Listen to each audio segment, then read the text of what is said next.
amigas de Fundación Sol, y en esta ocasión está con nosotros el economista académico del Departamento de Trabajo Social de la Facultad de Ciencias Sociales de la Universidad de Chile, integrante, por cierto, de Fundación Sol, Gonzalo Durán, a quien le damos la bienvenida. Gonzalo, ¿cómo estás? Bienvenido de vuelta acá a la radio. Hola Claudio, muy bien, muchas gracias. Sí. Gonzalo, bueno, vamos a hablar de presupuesto porque sabemos que es el tema que está marcando el debate por estas semanas, por lo menos de aquí a fin de mes, cuando esto tenga que ya quedar totalmente resuelto. Y hay varios puntos que van cruzando el debate, pero queríamos a enfocarnos también respecto de la macroeconomía, porque efectivamente durante el último tiempo hemos ido conociendo algunas cifras que distan respecto, por ejemplo, de las proyecciones iniciales que había puesto sobre la mesa el gobierno, y con las cuales, por cierto, había estructurado en cierta forma este presupuesto. Y esto incluso llevó a que tuviese que modificar un poco su visión y acordar con la oposición un recorte presupuestario. Bueno, también hay temas políticos ahí de por medio, pero en cierta forma también este tema influyó. Antes de entrar en el detalle del tema, a modo general, Gonzalo, ¿cómo has visto cómo se ha dado el debate en torno al presupuesto este año? Bueno, yo creo que primero, cuando hablamos de presupuesto, cuando entramos a esta discusión siempre en el mes de noviembre, es bueno situar a qué nos referimos con esto, porque lo que uno esperaría es que se pudiera discutir qué entendemos como por el tamaño del Estado, ¿no es cierto?, el espacio de lo público. Este es el presupuesto público de la nación. Y cuando vemos la discusión, quizá uno observa que quizá eso no está muy en la primera línea. Más bien lo que uno observa es como una suerte de administración que cada vez un punto más, un punto menos, pero no hay como un debate de fondo de qué tamaño queremos que tenga el Estado.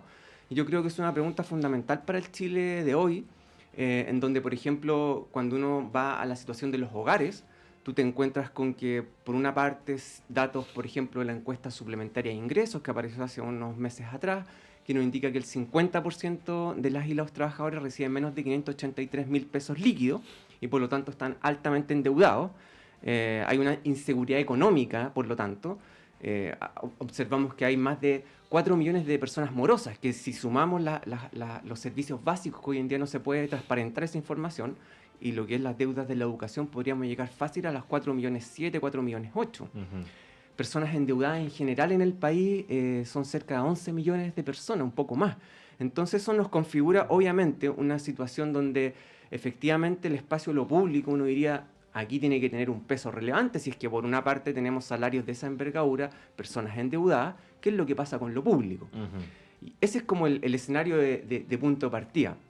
Y ante eso, nosotros vemos que la discusión está más bien como en una especie de camisa de fuerza. ¿Por qué? Porque tenemos por una parte una regla que se llama, ¿no es cierto?, de las balanzas, finanzas estructurales. Esto es algo que se propone por ahí hace más de 20 años, con una regla, por ejemplo, del superávit estructural. Hoy en día tenemos un déficit público que llega a 2,7% del PIB. Entonces las autoridades dicen, nosotros tenemos que cumplir estas metas fiscales. Y no podemos tener un déficit público, hay que bajar ese déficit y por lo tanto este año, por ejemplo, se recortaron los gastos, lo que tú decías al comienzo.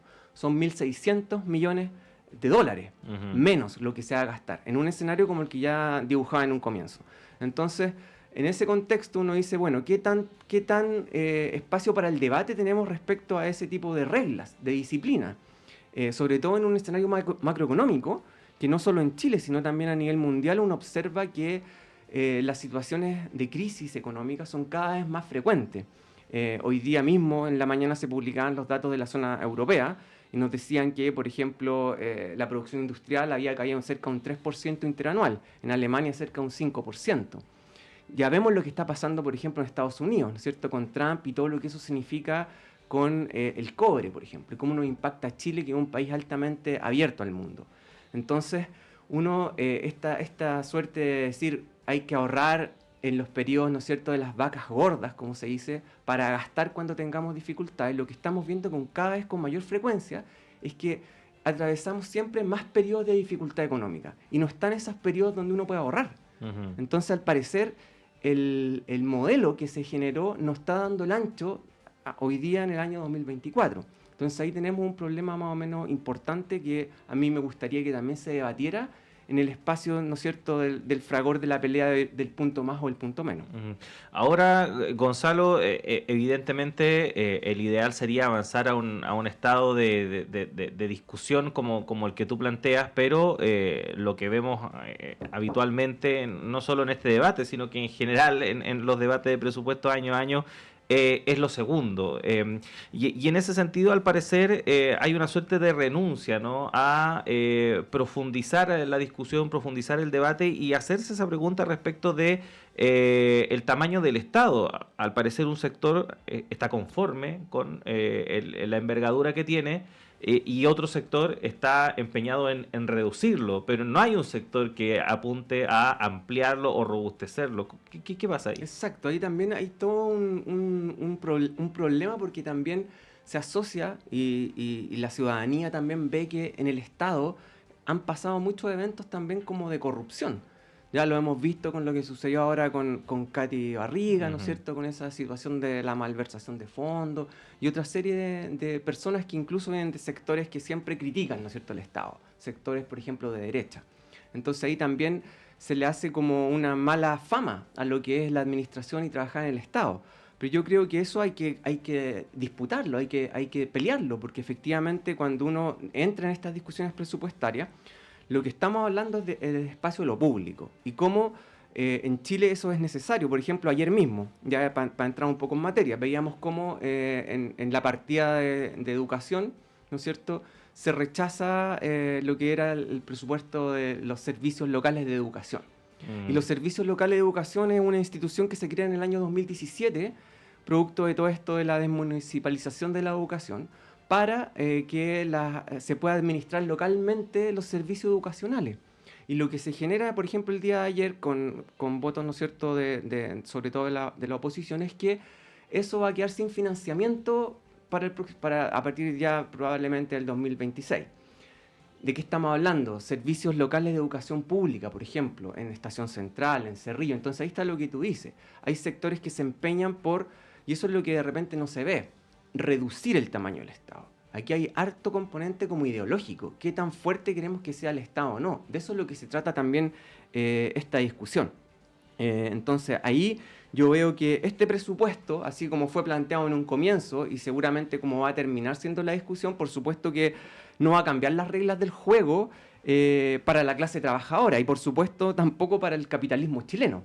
El presupuesto como está no cambia esas reglas del juego.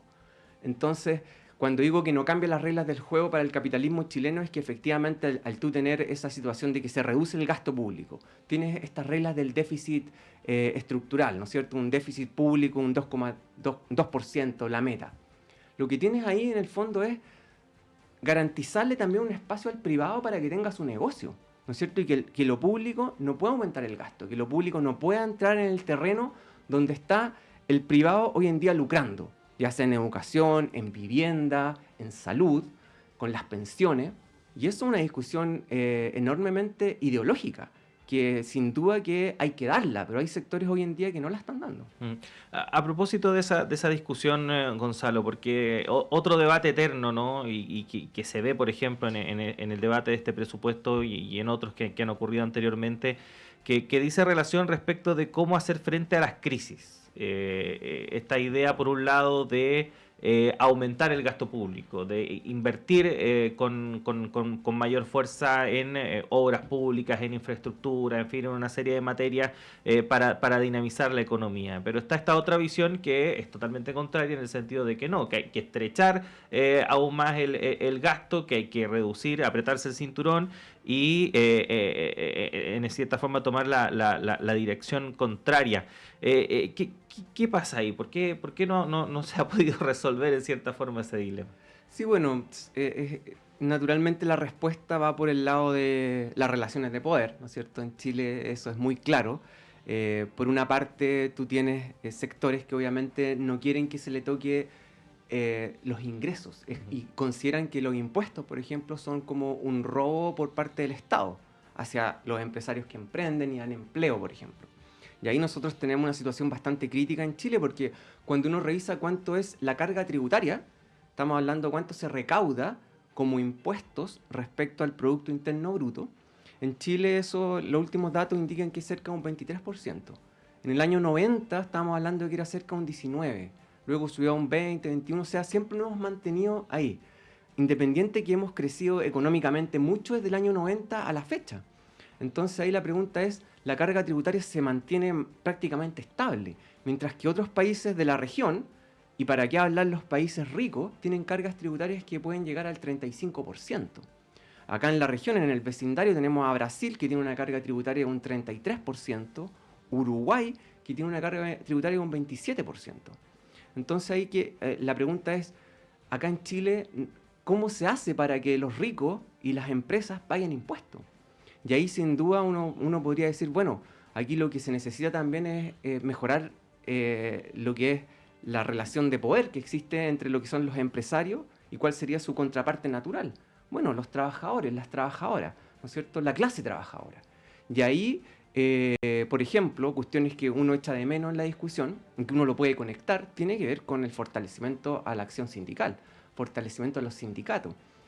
Que en Chile uno asocia al sindicato como prácticamente un club que uno se asocia dentro de la empresa para conseguir un beneficio más pequeñito, pero lo que ocurre en la evidencia comparada cuando tú observas el rol de los sindicatos en sociedades como Uruguay, por ejemplo, como Brasil incluso, tú ves que los sindicatos tienen poder para influir también en la sociedad en estas decisiones macroeconómicas, incluso en estas decisiones presupuestarias. Entonces ahí uno dice cómo se expande, en el fondo, la profundidad de la democracia. Hay algunos que dicen, tú puedes medir la democracia de los países no en función de la participación electoral, que es como ahí en el papel. La democracia real tú la mides en la participación, por ejemplo, en organizaciones sindicales. Y en Chile tenemos lamentablemente que solo cerca de un 20% del sector privado está sindicalizado. Entonces ahí yo creo que hay un punto que uno podría decir, por ahí podríamos avanzar. Porque, por ejemplo, para tener y salirse de esta camisa a fuerza de las metas de déficit fiscal, por ejemplo, uno podría decir, ¿cómo puedes recaudar más? En Chile tenemos una situación importante de falta de recaudación tributaria porque tenemos un sistema de impuestos, sistema tributario, que técnicamente se denomina sistema semi-integrado. Que para explicarlo fácil para las personas que nos están escuchando, fíjense lo que voy a decir. Cuando una persona natural, que tiene mucha plata, un empresario, por ejemplo, tiene que pagar los impuestos, y también están las empresas que pagan los impuestos, las empresas pagan un impuesto que se llama primera categoría. Entonces, el pago del impuesto que hacen las empresas sirve como abono para el pago que hacen los dueños de esa empresa.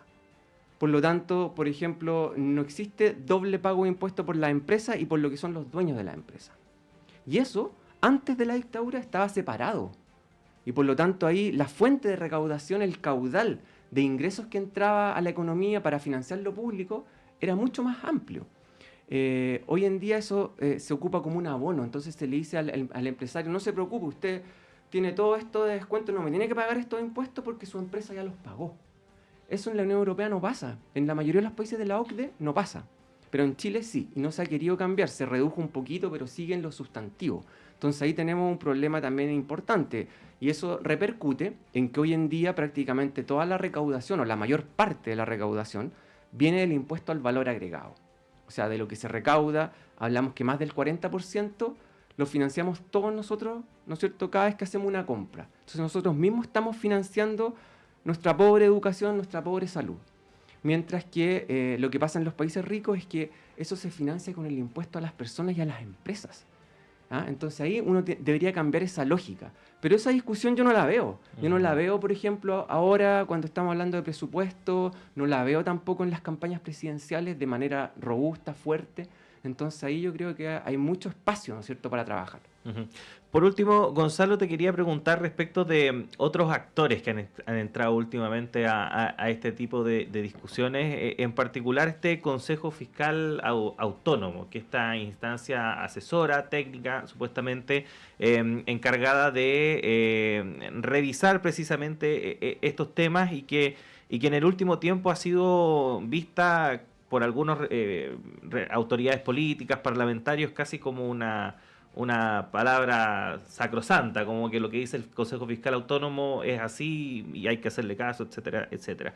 Y precisamente este Consejo Fiscal durante el último tiempo ha pujado por estrechar el gasto público. De hecho, hizo un llamado a no estresar el gasto público entre este año, el próximo, perdón, y 2028, tomando en cuenta una serie de factores. ¿Qué te parece en la entrada de este tipo de actores también a la discusión? Instancias que aparecen supuestamente como asesores, entidades técnicas, pero que finalmente también igual tienen un componente ideológico bastante importante, Edra. Exactamente. Habla que se trata de instituciones que de algún modo serían neutras, ¿no es cierto? Pero sabemos que en economía, la economía es política. La economía no es neutra, no es una ciencia exacta, no es matemática, así como que vamos a llegar a un resultado único, sino que efectivamente uno tiene visiones que son tremendamente políticas, de dónde uno de qué escuela de pensamiento económico tú te ubicas. Y por supuesto que en este Consejo Fiscal Autónomo, la visión que predomina es la visión monetarista, es la visión monetarista de la economía. Y es en ese sentido una especie de caja de resonancia que tiene el Banco Central, porque el Banco Central efectivamente los consejeros ahí como que no pueden empezar a opinar públicamente, porque son como también una especie de dioses que están en el Olimpo. Entonces aparece esta otra figura intermedia en donde las personas que tienen prácticamente la misma forma de pensar que tienen los consejeros del Banco Central pueden transmitir, ¿no es cierto?, ese mensaje que a ellos les gustaría marcar. Y efectivamente lo que uno ve es que ahí hay un discurso muy marcado hacia, por ejemplo, políticas de austeridad, políticas de recorte de gasto, políticas de ensanchar lo privado y reducir lo público. Y ahí hay una opción que se está tomando. Entonces yo creo que eso claramente le hace un favor a profundizar las lógicas de desigualdad que existen en este país, en donde el 1% más rico acumula casi el 50% de la riqueza. Gracias también a espacios como estos, donde uno lo que ve es que hay una batalla ideológica por tratar de reducir al mínimo lo que es el espacio público y lo que ahí involucra, ¿no es cierto?, el rol del gobierno y el Estado. Bueno, sin duda alguna nos quedan todavía algunas semanas para seguir analizando este presupuesto, pero como planteaba Gonzalo, este tema no solamente hay que verlo desde el punto de vista de la coyuntura, de lo que está ocurriendo durante estas semanas y lo que se está discutiendo en el Congreso Nacional, sino que también desde su perspectiva más global respecto de lo que implica o no el presupuesto para el funcionamiento del Estado y por supuesto qué tipo de Estado queremos para nuestra sociedad. Así que Gonzalo, muchas gracias como siempre por venir acá a la radio a comentarnos estos temas y te esperamos pronto, que estés bien. Muchas gracias, Claudio, un saludo ahí a todos las y los trabajadores de la radio. Gracias, Gonzalo. Ahí está Gonzalo Durán, economista académico también de nuestra casa de estudios, integrante de Fundación Sol, conversando con nosotros a esta hora de la mañana respecto del presupuesto, que por cierto va a seguir su votación durante esta jornada ahí en el Congreso Nacional. De hecho, como adelantábamos durante esta semana, hoy supuestamente ya debiese ser hasta total despacho, así que vamos a tener una maratón seguramente ahí en Valparaíso. 9:53, aprovechamos también de despedir esta primera edición de Radio Análisis en este día de jueves 14 de noviembre. Gracias por habernos acompañado el día de hoy. La invitación es a que siga junto a todas las plataformas de Radio Universidad de Chile, porque en breve llega Antonella Esteves y Semáforo, pero también acompañe la programación de la red de radios que piensan y el canal de televisión Uchile TV. Me reencuentro con ustedes a las 13 horas en la segunda edición de Radio Análisis junto a Diana Porras. Que tengan